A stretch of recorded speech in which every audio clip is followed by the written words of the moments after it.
Bakit nga ba hindi pwedeng maghukay ng tunnel papunta sa kabila ng mundo para gawing shortcut? Alam nyo ba kung bakit hindi pwedeng maghukay ng tunnel mula rito papuntang kabila ng mundo? Parang isang ideya mula sa cartoons, pero marami talagang dahilan kung bakit imposible ito. Una, sobrang lalim ng kailangang hukayin. Ang diameter ng Earth ay mga 12,742 kilometers. Ibig sabihin, kailangan nating maghukay ng higit 6,000 kilometers pababa. Hindi lang basta sobrang lalim nito, kundi wala ring teknolohiya na kaya itong gawin.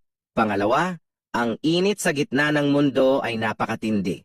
Ang core ng Earth ay may temperatura na umaabot sa 5,000 degrees Celsius. Sobrang init na masusunog ang anumang kagamitan o tao na lalapit dito. Pangatlo, ang pressure o presyon sa ilalim ng lupa ay napakalakas. Habang lumalalim ang hukay, tumataas ang pressure. Sa sobrang lakas ng pressure sa core ng Earth, pwede nitong durugin ang kahit anong material na ginagamit natin sa paghuhukay.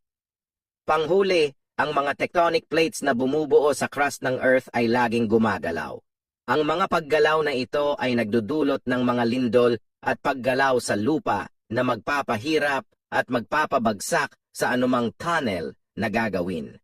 Kaya't kahit tila napakasayang ideya ang maghukay ng tunnel papuntang kabila ng mundo, hindi talaga ito posible dahil sa lalim, init, presyon at paggalaw ng mga tectonic plates.